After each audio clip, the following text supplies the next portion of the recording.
Shalom, selamat pagi jemaat Tuhan. Berjumpa kembali dalam doa pagi online.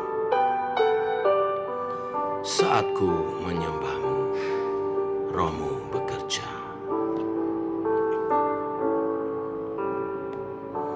Saatku menyembahmu, rohmu bekerja. Saatku memujimu, kau bertata di atas pujian. Ku angkat hatiku, ku pandang kekudusanmu.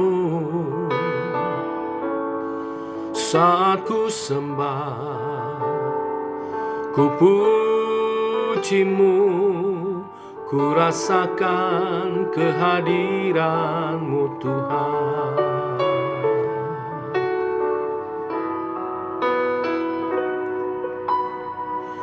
Saat ku menyembahmu, rohmu bekerja. Saat ku memujimu, kau bertata di atas pujian. Ku angkat hatiku, ku pandang kekudusanmu. Saat ku sembah, ku pujimu, ku rasakan kehadiranmu Tuhan. Ku angkat hatiku,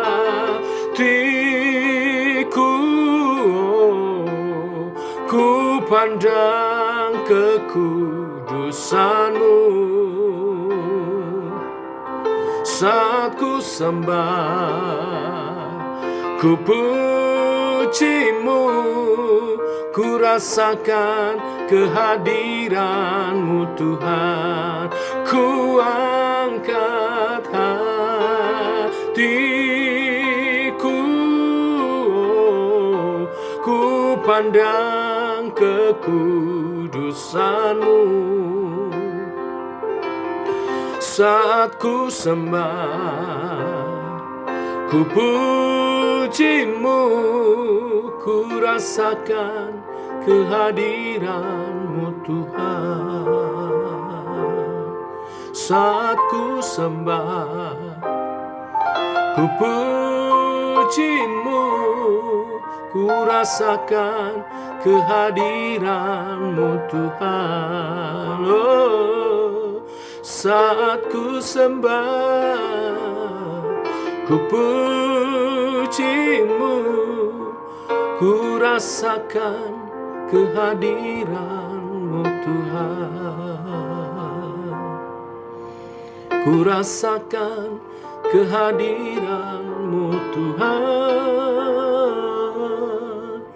Ku rasakan kehadiranmu Tuhan.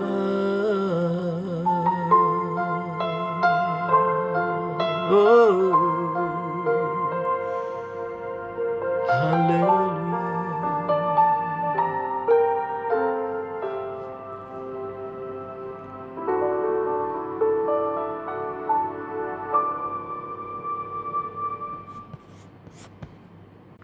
Tiba waktunya kami merenungkan firman-Mu. Firman-Mu adalah suluh dan terang bagi jalan kami. Teguhkan langkah kami, seturut kehendak dan rencana-Mu. Melalui kebenaran firman yang sebentar kami renungkan. Dalam nama Tuhan Yesus Kristus. Amin. Bapak Ibu, firman Tuhan pada pagi hari ini kita renungkan dari 1 Raja-Raja pasal 8 ayat 54 sampai yang ke-66. Demikian firman Tuhan. Ketika Salomo selesai memanjatkan segala doa dan permohonan itu kepada Tuhan, bangkitlah ia dari depan mezbah Tuhan setelah berlutut dengan menadahkan tangannya ke langit. Maka berdirilah ia dan memberkati segenap jemaah Israel dengan suara nyaring. Katanya, "Terpujilah Tuhan yang memberikan tempat perhentian kepada umatnya Israel, tepat seperti yang difirmankannya dari segala yang baik, yang telah dijanjikannya dengan perantaran Musa hambanya, tidak ada satupun yang tidak dipenuhi. Kiranya Tuhan Allah kita menyertai kita, sebagaimana ia telah menyertai nenek moyang kita. Janganlah ia meninggalkan kita dan janganlah ia membuangkan kita. Tetapi hendaklah dicondongkannya hati kita kepadanya, untuk hidup menurut segala jalan yang ditunjukkannya, dan untuk tetap mengikuti segala perintahnya, dan ketetapannya, dan peraturannya yang telah diperintahkannya kepada nenek moyang kita. Hendaklah perkataan yang telah kupohonkan tadi di hadapan Tuhan, dekat pada Tuhan, Allah kita, siang dan malam, supaya ia memberikan keadilan kepada hambanya dan kepada umatnya Israel menurut yang perlu pada setiap hari. Supaya segala bangsa di bumi tahu bahwa Tuhanlah Allah dan tidak ada yang lain. Dan hendaklah berpaut kepada Tuhan, Allah kita, dengan sepenuh hatimu, dan dengan hidup menurut segala ketetapannya, dan dengan tetap mengikuti segala perintahnya seperti pada hari ini." Lalu raja bersama-sama segenap Israel mempersembahkan korban sembelian di hadapan Tuhan sebagai korban keselamatannya kepada Tuhan. Salomo mempersembahkan 22.000 ekor lembu sapi dan 120.000 ekor kambing domba. Demikianlah raja dan segenap Israel mentahbiskan rumah Tuhan itu. Pada hari itu juga raja menguduskan pertengahan pelataran yang di depan rumah Tuhan, sebab disitulah ia mempersembahkan korban bakaran, korban sajian, dan segala lemak korban keselamatan. Sebab mezbah tembaga yang di hadapan Tuhan itu terlalu kecil untuk memuat korban bakaran dan korban sembelihan dan segala lemak korban keselamatan itu. Lalu Salomo mengadakan perayaan pada waktu itu juga di hadapan Tuhan Allah kita selama 7 hari, bersama-sama dengan seluruh Israel, suatu jemaat yang besar dari jalan masuk ke Hamat sampai sungai Mesir. Pada hari yang ke-8 disuruhnya bangsa itu pergi. Maka mereka memohon berkat untuk raja, lalu pulang ke kemah mereka sambil bersuka cita dan bergembira atas segala kebaikan yang telah dilakukan Tuhan kepada Daud, hambanya, dan kepada orang Israel, umatnya. Amin. Bapak Ibu, nanti dibaca setelah doa pagi satu pasal penuh, ya, pasal 8 dari 1 Raja-Raja ini. Bapak Ibu, Israel memasuki periode puncak saat dipimpin oleh Salomo karena penyertaan dari Tuhan.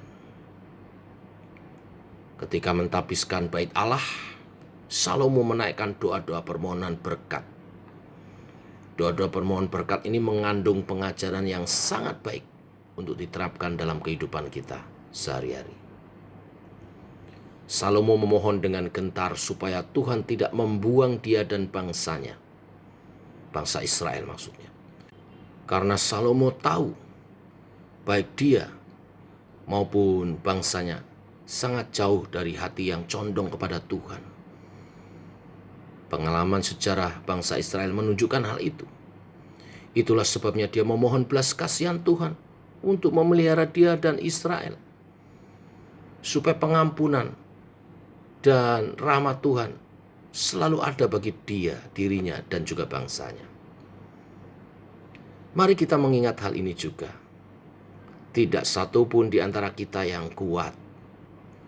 Jika kita hidup penuh kesulitan, mungkin kita akan berdosa terus-menerus karena berkeluh kesah kepada Tuhan.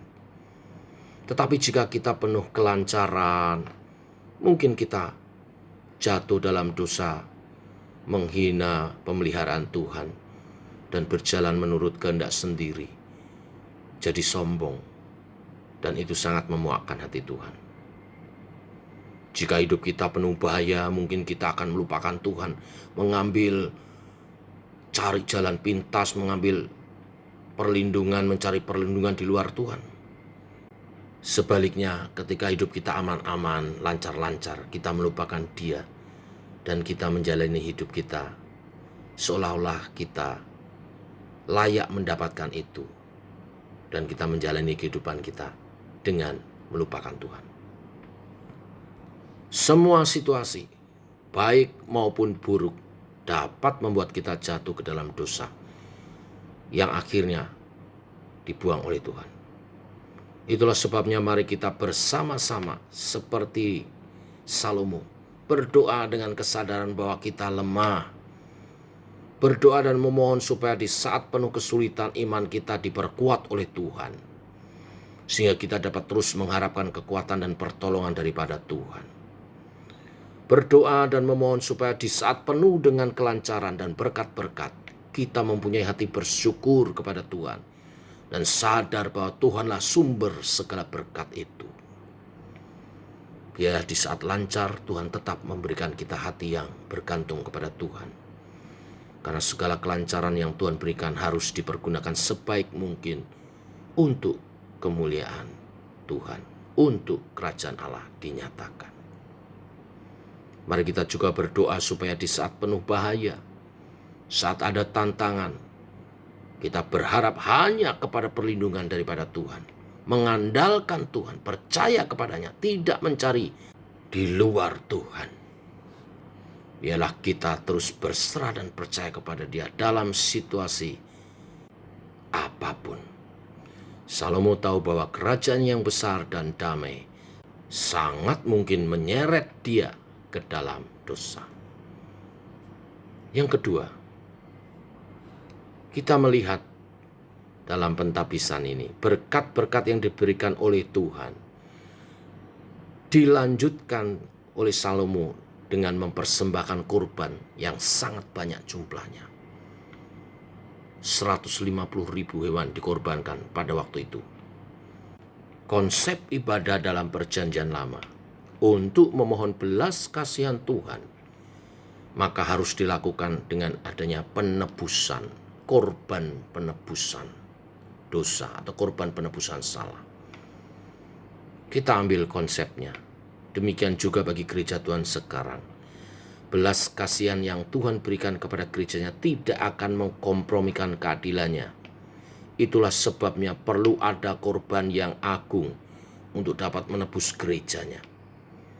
Korban itu adalah Kristus, anak domba Allah. Ini kaitannya, mengaku diri kita lemah, tetapi kita tidak memerlukan penebusan, maka pengakuan kita adalah pengakuan yang bohong.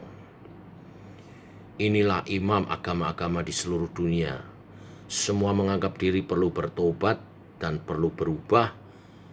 Semua kecuali iman yang diajarkan oleh Alkitab. Alkitab mengajarkan bahwa pertobatan dan perubahan kita tidak akan mengubah keadaan kita yang harus dihukum oleh Allah. Kita tetap dihukum walaupun kita sudah bertobat, kalau kita tidak ditebus. Kita memerlukan adanya penebusan. Penebusan Kristuslah yang menjamin pertobatan kita akan membawa kepada keselamatan. Orang Israel telah dilatih oleh Allah mengenai hal ini. Mereka terbiasa memberikan korban. Maka Salomo mengakui tentang kelemahannya dan betapa dia memerlukan belas kasihan Tuhan akan menjadi percuma bila tidak ada korban yang menebus dosa dia dan dosa seluruh umatnya. Itulah sebabnya ia mempersembahkan hampir lebih dari 150.000 ekor hewan kurban. Kristus adalah korban yang sempurna bagi penebusan dosa umat manusia. Binatang-binatang hewan yang dikorbankan adalah simbol bagi penebusan Kristus.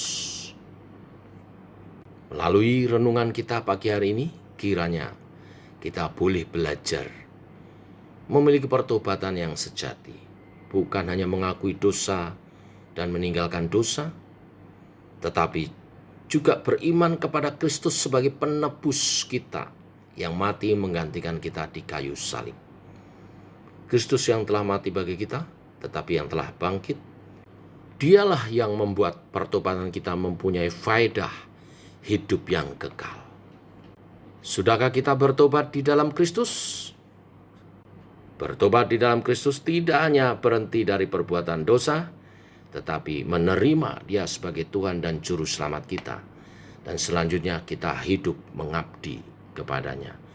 Hidup yang dipersembahkan sebagai korban yang harum, yang berkenan kepada Tuhan.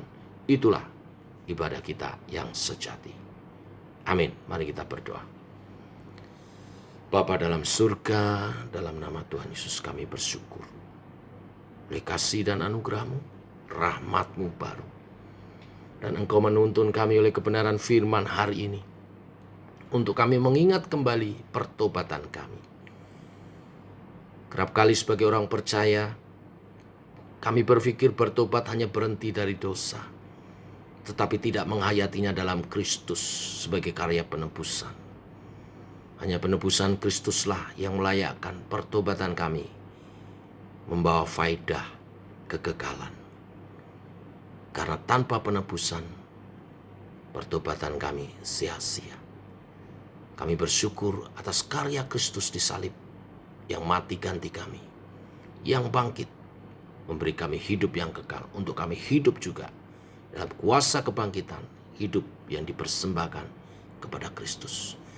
Bila kebenaran firman ini menuntun kami sepanjang hari ini melangkah bersama dengan Tuhan, memuliakan Tuhan, mengagungkan Tuhan.